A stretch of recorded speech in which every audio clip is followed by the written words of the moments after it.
Folks, welcome back to the Skip Review Podcast team going live for the playoffs here.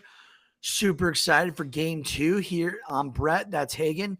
We are ready to watch Milwaukee take on the Los Angeles Dodgers, and hopefully the Brew Crew can take back a game. Hagen, obviously we know in sports, whoever takes game one, it's usually very pivotal in the series. It was a crazy hard fought battle game one.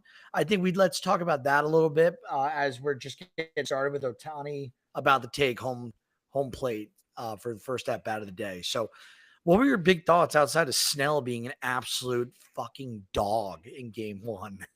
I was going to say Snell's the first takeaway. I mean, you can just call it the Blake Snell game. Obviously, everyone saw all the stats online about it. It was, you could argue up there with arguably the best, if not top five, probably postseason outings we've ever seen, especially in recent history. I mean, especially Blake Snell, who's not known for even going to the seventh inning, goes eight innings, goes one hit, faces the minimum, picks off the guy he faces. Plus, someone earlier, he had as many whiffs on his changeup alone as every other pitcher in the game combined had on all other 192 pitches in the game. So, absolute dominating by Blake Snell.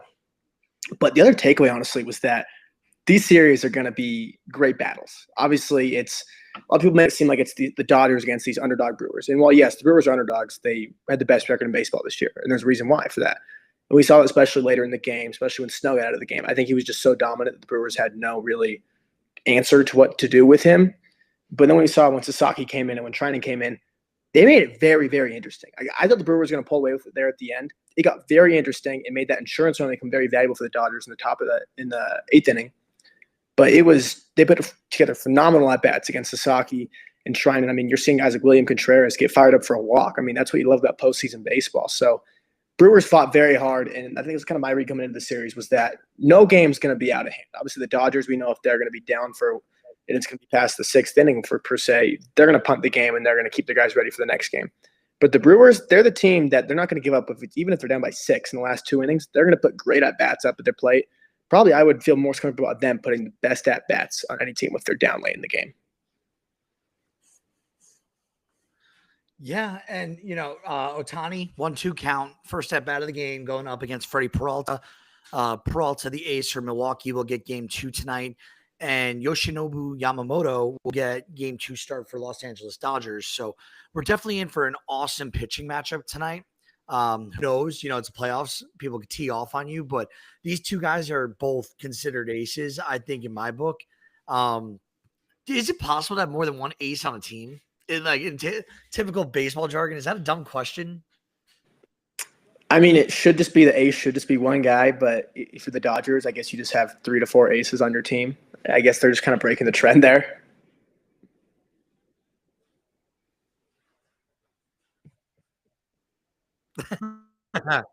If it's one only, Snell's got to be, considered the ace in this rotation. But Peralta, he's been awesome for Milwaukee pretty much all year long, maybe a few foul ups along the way, but Peralta's really he is the backbone of this rotation right now. And Milwaukee, they're kind of all over the place with the starters right now of what you're going to get.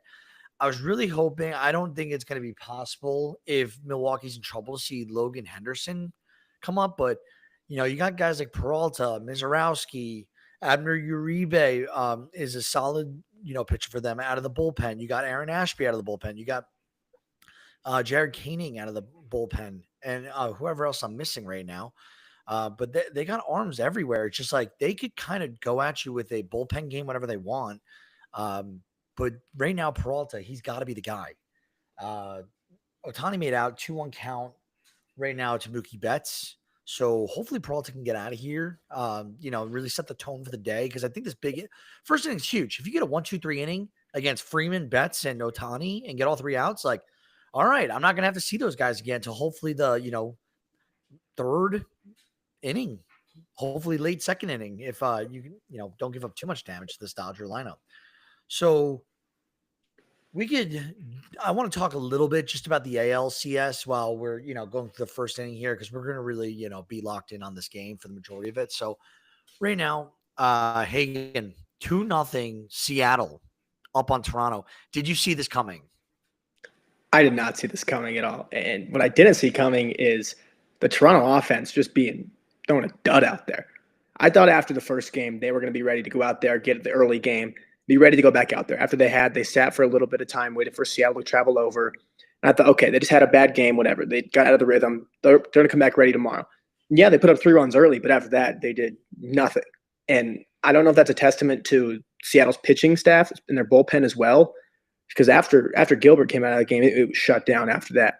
Or if that's more of just the Blue Jays, there's just been no shows. I mean, talked about how good Vlad was and how he just killed the Yankees last series. Vlad hasn't even shown up at all this series. Vlad hasn't done anything. Granted, it's 2-game sample size. It's very small, but Vlad's a guy you need to produce if you're going to win the series. And now that you fall behind 2-0 at home on those games too, that's rough going to Seattle, especially when they have the rotation lined up perfectly now. I mean, you have Brian Wu going game 5 if that's needed.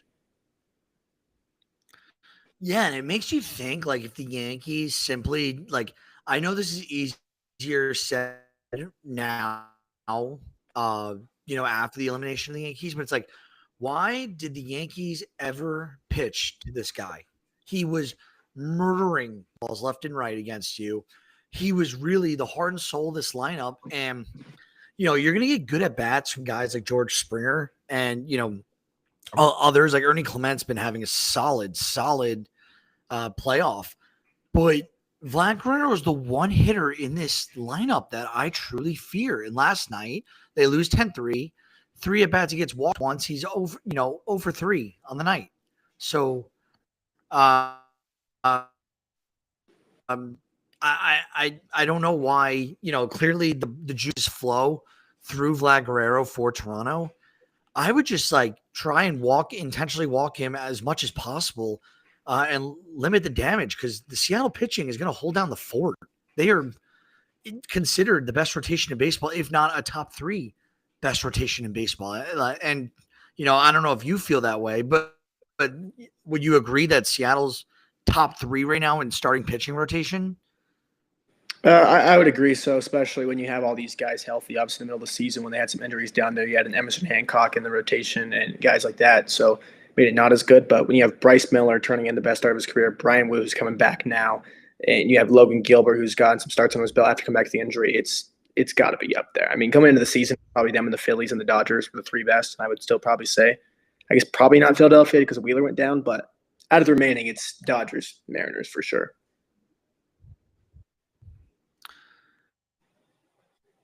Yeah.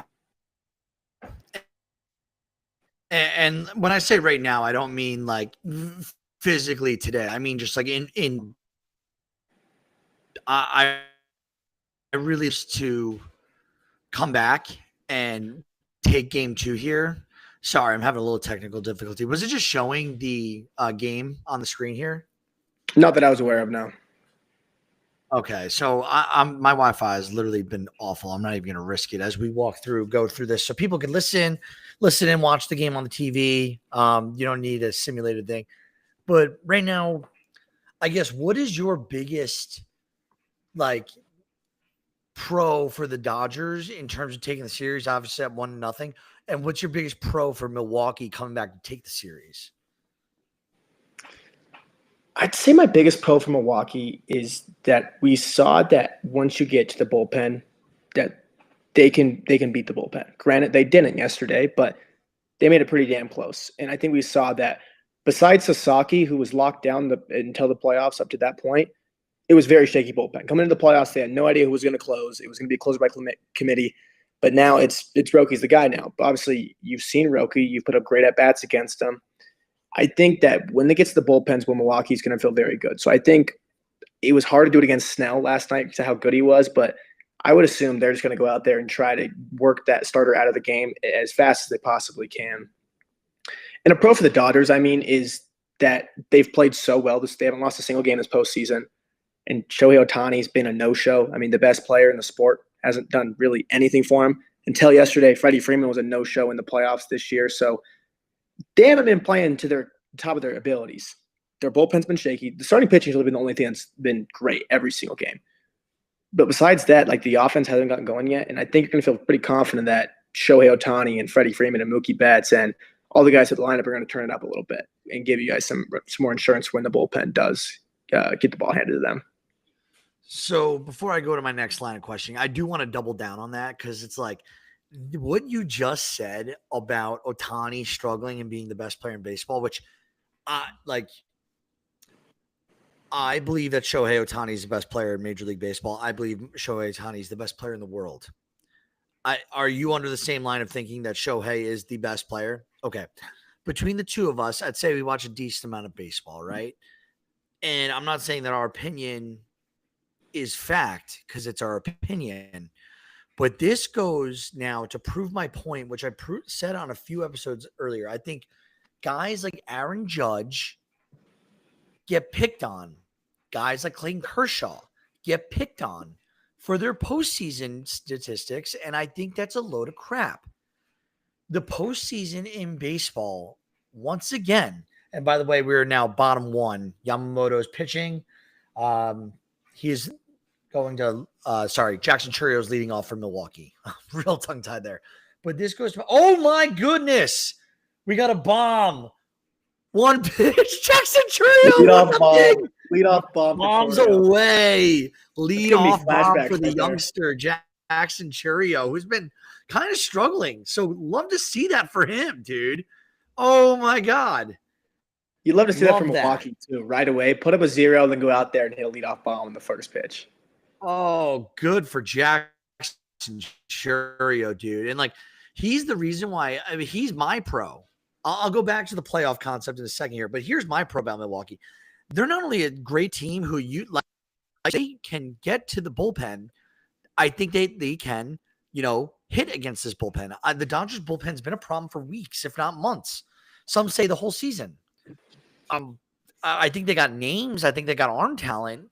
It's just they haven't worked together as a unit really well in a 6th, 7th, 8th, 9th consecutive where they have their established guys who they're going to go after, who we sending out there in the 6th, who we sending out there in the 7th. I think it's literally day by day, whatever Dave Roberts feels the hot hand is at this point. But that's my pro. And then obviously for the Dodgers, they're up 1-0. They're the reigning champions. They have the roster of the baseball gods right now with that staff and that lineup. So I think that, we're going to have an epic series here. I really do. I really hope Milwaukee can, extend this and make this a long series because obviously the AL is giving us a quick synopsis of what might be a gentleman's sweep here in Toronto at some point. I'm not saying they're going to get swept. I'm saying a gentleman's sweep is looking imminent. But my pro con and we're talking about the Dodgers now with Ohtani and Kershaw and then Judge. MLB postseason is different than any other postseason. In Major League, anything, hockey. Actually, no, I'm not going to go on hockey. Let's go talk basketball.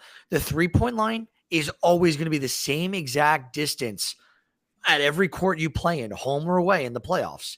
Baseball, you are going against guys who throw in different arm slots, different arm speeds, different pitches every night. And you have teams of strategic, analysts, as well as, higher ups on baseball organizations putting together lineups purposely to mess with you, purposely to throw you off your game, purposely to take you out of essentially being the effective person in a lineup. So the Yankees have screwed Aaron Judge more than Aaron Judge has, screwed Aaron Judge. Aaron Judge, I think, by the numbers, just had a top 15 all-time postseason this year. By the way, if you didn't know that. Fangraphs did a little piece on that. They ranked all the postseasons, and I think it was minimum 30 at-bats. Aaron Judge's numbers get him at number 13 all-time. Pretty freaking good. It's randomness in the playoffs, and that's what I'm getting at, is you just don't know. And now, especially nowadays in baseball, man, how many starters do we see going out of the bullpen nowadays just to secure wins or get out of a jam? It happens all the time nowadays.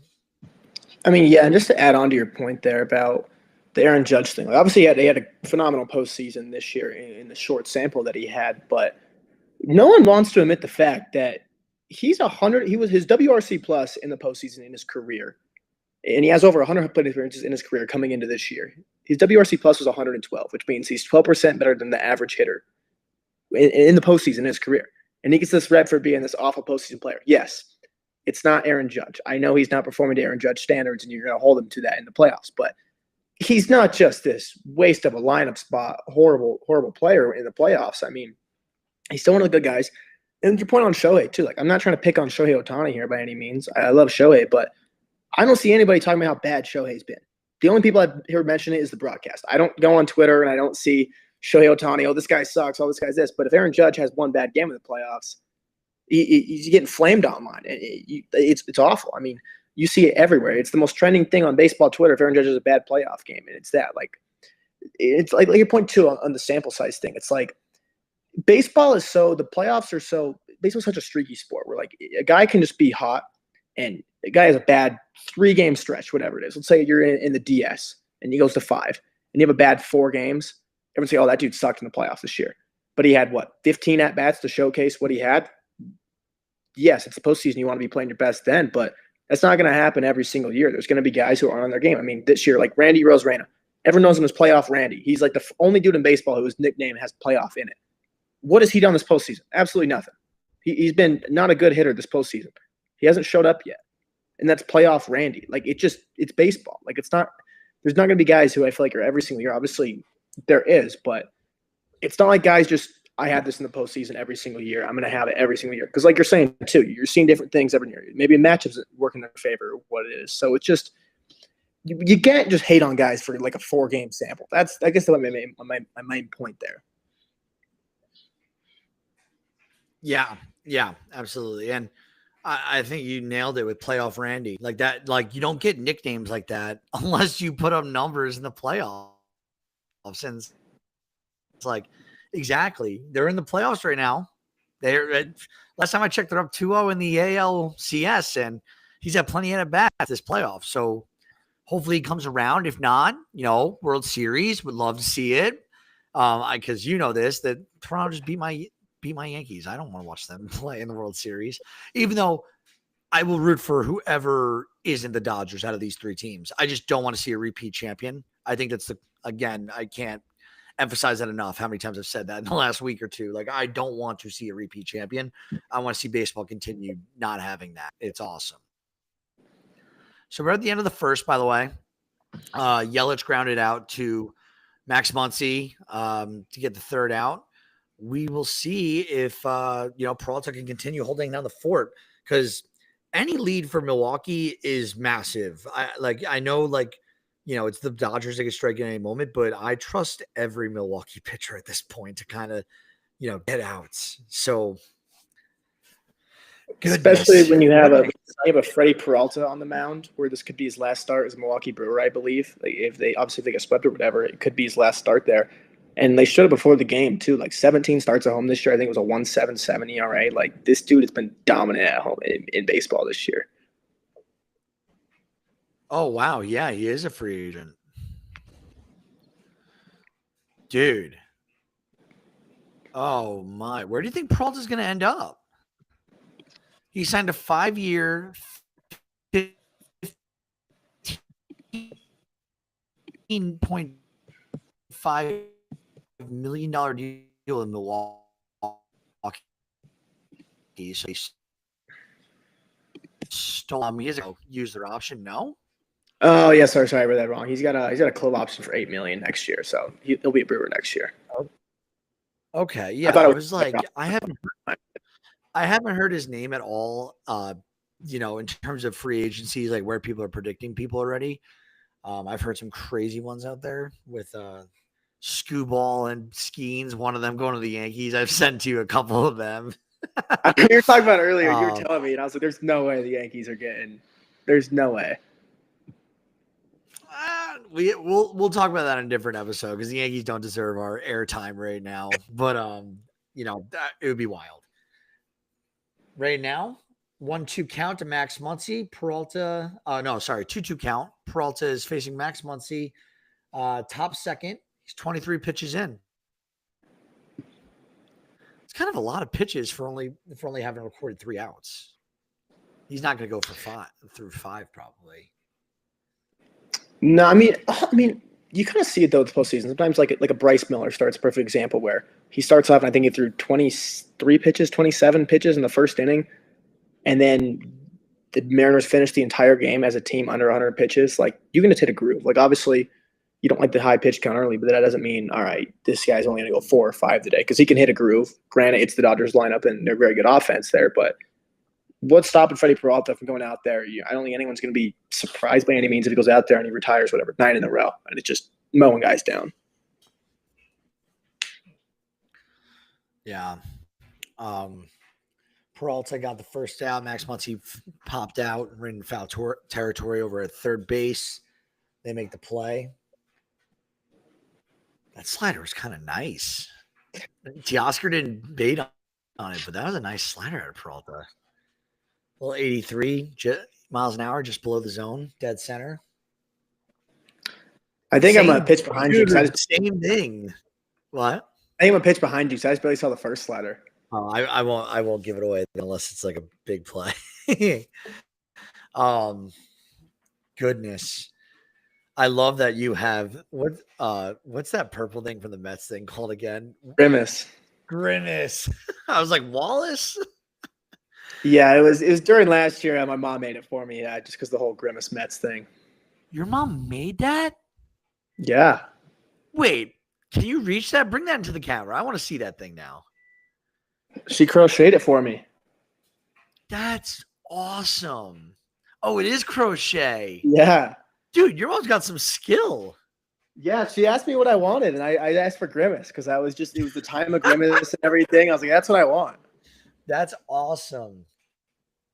Dude, Mama Snell just having some crocheting wizardry over there. I know. I did not know that was crocheted. I thought you bought that off like Amazon.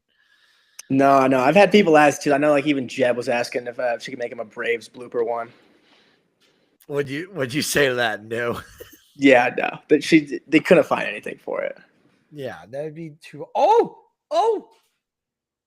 Can I talk? Yeah. Teoscar Hernandez hits a bomb. 1-1. We got a 1-1 ball game. Oh. Did you see it yet? Yeah, he hung that a little bit. Dude, he hung that. That was a moonshot. Dude, Teoscar Hernandez, way to not bite on the slider down in the zone twice and just fucking yak one. Oh, my God. And then sees that one there. Dude, that was awesome. Boom. It stinks because right now my TV and my setup here is this way. But when I move in like 3 weeks, it's going to be right in front of me where I can like watch and like do this at the same time. It's going to be nice to have that all set up right in a row. You don't have to look over to the side and everything. Oh, yeah. Fun. Yeah. Fun times. We got 2 weddings, a Halloween, a birthday, work trip, and all that in the next 2.5 weeks before we move. So it's been wild.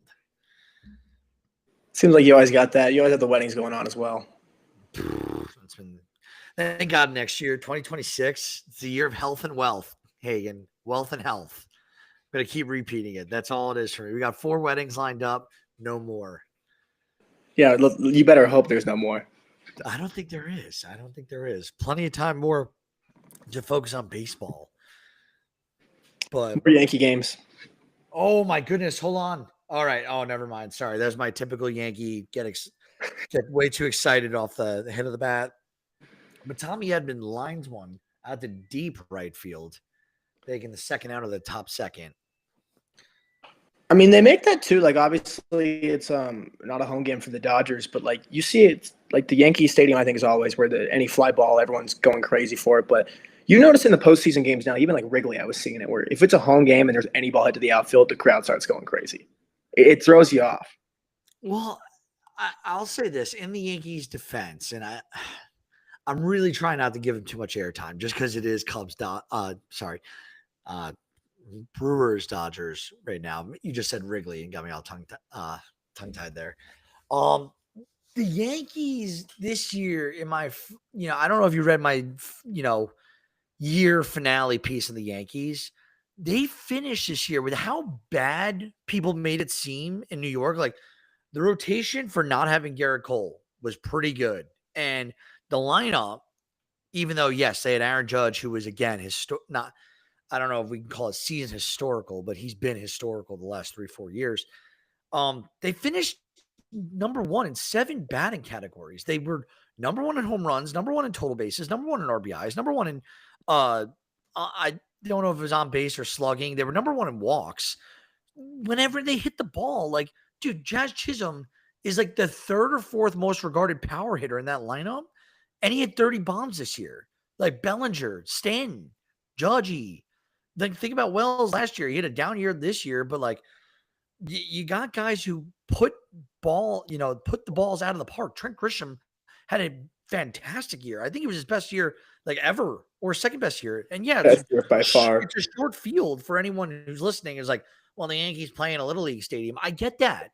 That's why the fans are always excited though, because the ball does leave the park a lot, and it makes sense. It's just an easy thing to hate on for the Yankees.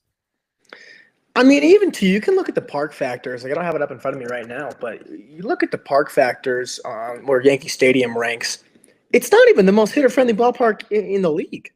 Like, I don't even think – I think it's – I know Oakland and or Sacramento, I should say, and Colorado, I think are the 2 most hitter-friendly. But I don't even think the Yankees are bottom 5, I believe. Yeah, but the Sacramento is like a AAA ballpark. The ball flies out there. I mean, the ball flies. Yeah. Yeah. If you get out here in this region close to the Utah, Nevada area, the ball's gonna fly out here. By the way, 2 outs, 1-1 count to Andy Pejas. Freddie Peralta is 41 pitches in, not even through 2. I think that's pretty noteworthy that the Dodgers hits it down the line. That is a fair ball. Guy was on first. He might return third and score. He's getting sent home. And there's a play at the plate. Safe. 2-1 ball game. Dodgers are up now. That was quick. Especially Pajes too. He's been a no-show this playoffs. That's good to see him going. I was seeing something today about he had like a 109 OPS coming into the day in the playoffs. You know what's funny? He just had that hit, and his dribbler to the pitcher the other day was the game winner. I didn't put that together. I did not put that together at all. Yeah, well, it was a dribbler to first, and Orion Kerkering technically made an error, but like, it was bound to happen. Like, the Dodgers were like they were vultures on the Phillies in that game 4. Yeah, I mean, I don't even know if we even talked about that on how insane that ending was for that Phillies-Dodgers series. Like, obviously, you got a feel for Ryan Kerkering, and that's a moment you really don't want to go through, especially on the Phillies where that's a hostile environment. But also, too, you could tell he really didn't know what he was going to do on that play. Like, granted, I'm the guy sitting here on the podcast talking about he didn't know what he was going to do out there. I didn't play baseball past high school, but, like, you're practicing PFPs a lot out there.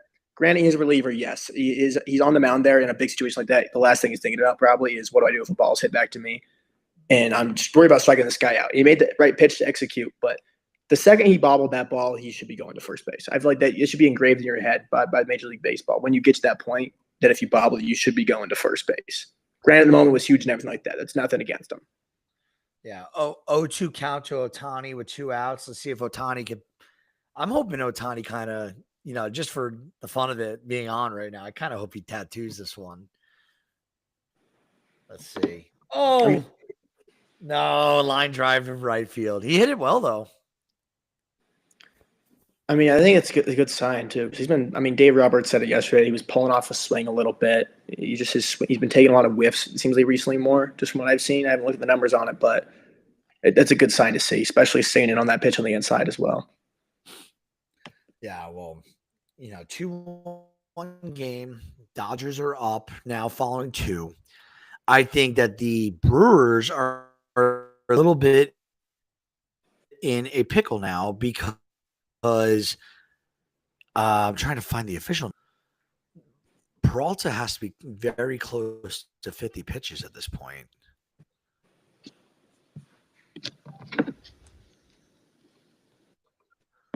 Let me see. I didn't see what his number was at before. I'm looking up on ESPN. I don't go to ESPN anymore, but here we go. I know they'll have the pitch count. I got him at 45. Yeah, so one can imagine. I don't think Peralta's going to stay in this game that long. I mean, you want to ride him as long as you can. He's giving up 2 runs. That's what I'm saying. Knowing Pat Murphy, like if he gives up 4 runs, if he gives up 2 more runs next inning, I wouldn't be surprised if they pull him. He has a 9 ERA probably right now. He would be giving up 9 runs through 9 innings if he continues. Like, there's no way Brewers can, especially 45 pitches already. It I just guess if he's able to escape next going against Betts, Freeman, and Muncy and Will Smith.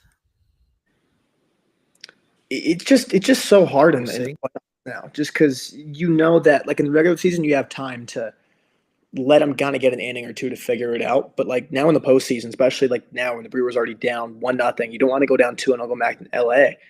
You can't just let him get like a bases loaded, like, all right, he's got to figure this out, get out of this jam. Like you got to make the right call at the right time. I know like sometimes I want to see the starters go deep in the games. I love seeing when starters stay in the games, but sometimes you got to make the right call and you got to pull guys, and it sucks. I mean, even Savage, I know he gave those 3 runs early, and I think 5 total. I guess 2 of them were when he came out of the game, but like he was dealing after that first inning for a while, and then he kind of got himself in a little pickle there. And it was only like 75 pitches, but it was like, hey man, we can't let this game get out of hand. We got to move you there, which it sucks, but it's the postseason, which makes it so much fun. Yeah. It's really brutal. The baseball season's over here in like probably less than 2 weeks. Especially if these series go quickly. Like if Seattle wins tomorrow night, they're gonna take that series unless 28-3. I know New England fans know that one, but I don't know. I can't see Toronto coming back in that series. All right. First up, Andrew Vaughn from Milwaukee. He's facing Yamamoto. Top of the third. I'm sorry, bottom of the second. My bad. I mean, your point that how baseball is just it's over here pretty soon. It feels like it goes so quick from watching like all the playoffs and wild card games. And you have 4 games a day to like so quick where it's now just 1 game a day. It already feels weird. That's like kind of the first wave where it hits me that baseball is almost over. But on the bright side, that means that free agency is coming, and obviously there's 26 fan bases out there that's what they're looking forward to right now. Obviously, it takes a little bit when it happens. It takes a little bit, about a month or so, to start heating up and free agency to start like all that. But then the off season is a very fun time. I mean, obviously, as a Mets fan who the season went horribly, I've been looking forward to the off season for quite some time now. So Muncy just made an error, and Vaughn reached first on that error. Man on, no one out. You said 26 teams, Hagen. There's 30 teams in baseball. 26 what? 26 that are eliminated. Oh, I was like, what teams do you have not excited for free agency? Like who's not going to be the Rockies, the White Sox. No, I'm playing. One of my buddies is a Detroit fan. He texted us today in our group chat and said, I have a funny feeling that Tarek Skubal will not be a Detroit Tiger in the next 4 months. And I was like, I think you're right. It's hard. And I was actually looking at this today because I was going through the same thing. And I was wondering on where Skubal, is he going to get traded or not? But he's a Boris client. Like he's a Boris client. He's not going to sign an extension. Like I would pretty confidently say he's not signing an extension. Boris clients typically don't sign them anyways. Then why would you have Tarek Skubal, the best pitcher on the planet? Why would he not sign one when you can get a bidding war for teams that would give him a lot of money? So it's going to be very interesting to see if the Tigers I think they should trade him now. I know I'm not a Tigers fan. I would feel differently if I was a Tigers fan. But just looking from an outside perspective, I think they should trade him. But I'm not against let's just see how the season goes for a little bit also. And if by close to the All-Star break, by the trade deadline, we're out of it, or even if we're just kind of swimming around the wild card there, we don't feel comfortable at a team winning a World Series, trade them. So I tend to agree with you both. So, by the way, 1 out, 1 on first. Caleb Derman's at the plate. I don't know if you saw the play before that. It was a grounder to second. They looked like they were going to turn 2. Then throw was on time and went over, but the runner was not able to advance. So Milwaukee's putting the ball, bat on the ball at least. They're being aggressive. It's only a 2-1 game. I mean, they're doing Milwaukee things. Yeah, definitely doing Milwaukee things. What I will say, I think the same thing is for Pittsburgh. If you are not going to give Paul Skeens the largest contract for a pitcher ever, this offseason as an extension, you need to move him because as talented as the rotation looks like it can be in Pittsburgh over the next, few years, and that's pending Jared Jones coming back healthy, Mitch Keller staying the same, level of good as he gets older because he's the oldest of the bunch. And then, sorry, we got a pitch here. I'm going to focus on that instead of talking about Pittsburgh. Strike three, got him. 0-3 count. Wow. Durbin. Didn't see a ball in that at bat. Pittsburgh, and who else am I missing right now? Bubba Chandler. Bubba Chandler. And they got some other guys also, like guys, I don't know their prospect system names on the top of my head right now. I think there's a guy like not Marco Gonzalez. Who's the Hunter Griffin will be up probably not next year, probably the year after that. But they got some good position players set. I'm talking strictly their prospects. But yeah, not Hunter Griffin. Griffin, I think Connor Griffin could be very good. They got that first base prospect who's like 18, Florentino, who's supposed to be really good. Like Pittsburgh can be, but you're not going to be good by the time that it's due for Skeens' contract. And I think, it was Hunter Barco. That's who I was thinking of. And then Seth Hernandez. They got two guys, more pitchers that can be added. You're not going to win in this league with having one stud pitcher. We learned that last year with Detroit, a unanimous Cy Young, Tarek Skubal. They didn't have the pieces to field around him for a championship team. You got to move them. Get 6-7 prospects. Ask for the world. And the Dodgers, they got guys. They're not going to say no to acquiring one of these pitchers. If they give up the house, they'll just refine new guys and, develop them. I don't know. Where would you see, Tarek Skubal? Who do you think realistically has the options to pay for him, both prospect-wise and with the contract? Because, he's going to be signed to a massive deal. I mean, the Dodgers got to be number one there because just the money. If you're gonna go include the contract there, which I'm assuming if you're gonna give up the insane price Paul Skeens would cost, you're probably doing it to re-sign him long term there. And so, I don't know, just the 5 teams that I'm thinking that would give Paul Skeens the money, just off the top of my head: the Dodgers, the Mets, the Yankees, the Blue Jays, the Giants, and maybe throwing another team in there. But the Giants don't have enough for Paul Skeens. I don't think the Yankees have enough for Paul Skeens, as I was telling you earlier. I don't even know if the Mets would have enough, honestly, at this point. I think the Dodgers are the best primed. I hate to say it, but I think the Dodgers are the best primed to get Paul Skeens. I agree with you that the Yankees probably don't have the most enticing package. But at the same time, I think they have enough to get it done because of what Cam Schlittler did in the second half of the season and the playoffs. I think if you go like Jason Dominguez, who's 22 years old, he's very young. You either offer Austin Wells or Ben Rice. You give up Spencer Jones. You give up Schlittler, and you give up either Chase Hampton or Ben Hess, who was a first-round pick out of Alabama, who looks pretty solid. I think that you're getting 2 pitchers, 3 pitchers, and 2 other positional players to add to Griffin and O'Neal Cruz with Rice and Dominguez. You're making more of a team. And I think that Jason Dominguez, who costs near nothing right now, I truly think that he is only going to go up. I know the Yankees haven't been good at producing bats recently, but Dominguez, there's a reason why they've been so, coveted. And Dominguez, he batted .260 this year. He had 10 bombs, but he only played he had 381 at bats. But and his OPS 22. Pensaceri and Bellinger, that's a conversation to have. What other teams have as alien-like players, and I'm using the word alien on purpose because his nickname is the Martian. but who else could do it? I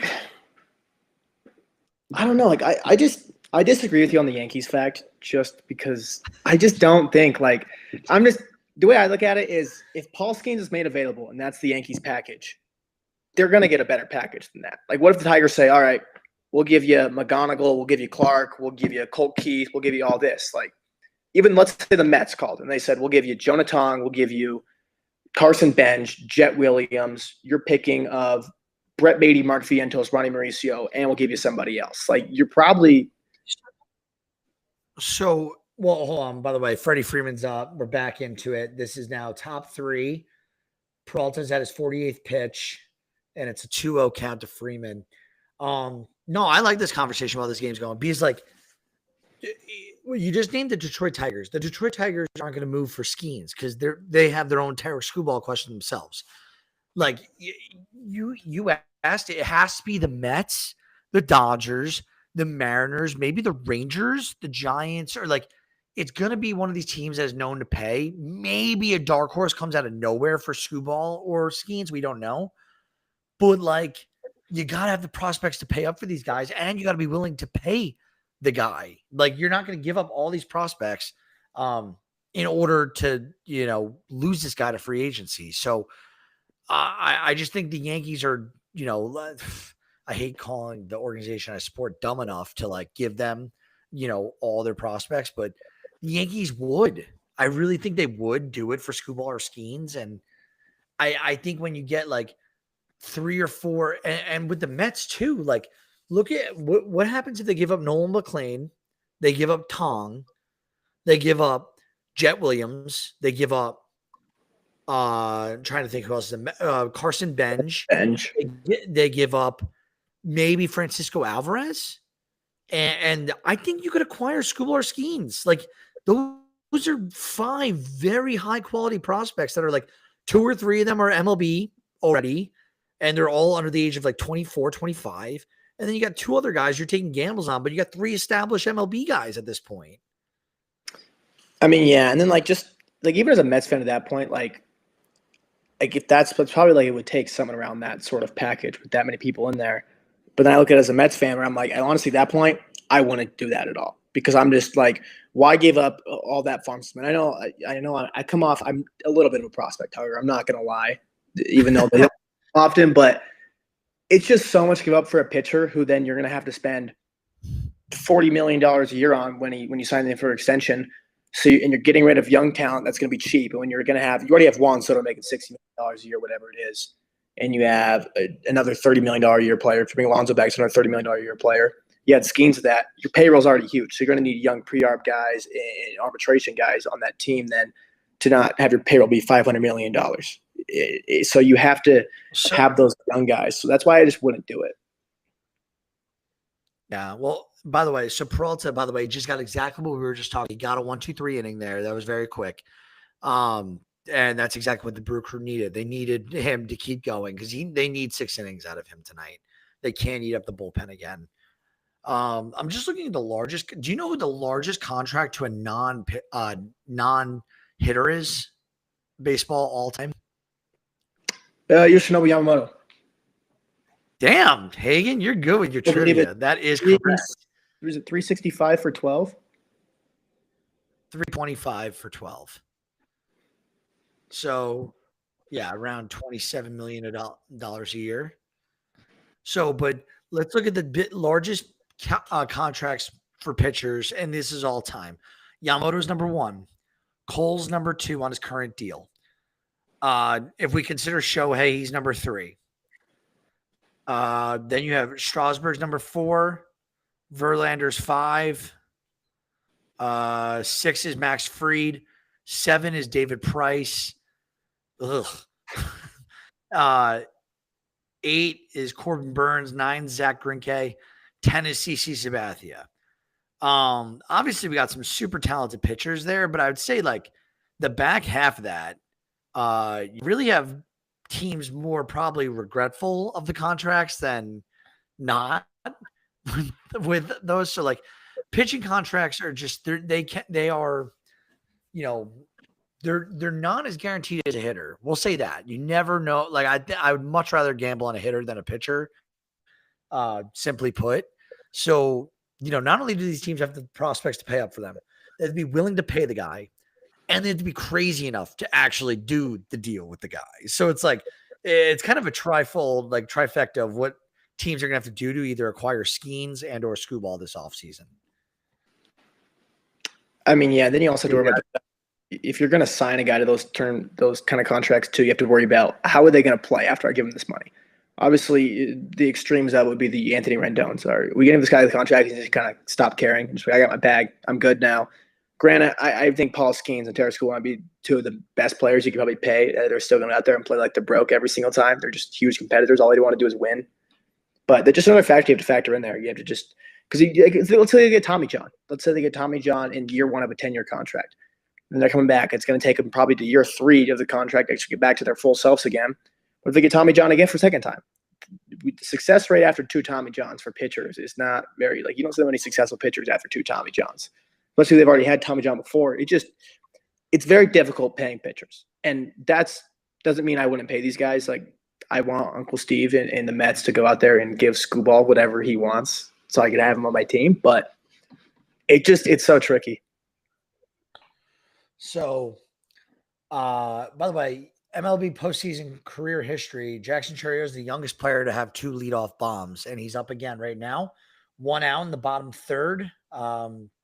Hopefully, it'd be really cool to see Jackson Chourio go 2 for 2 with 2 bombs tonight, dude. Would love to see that.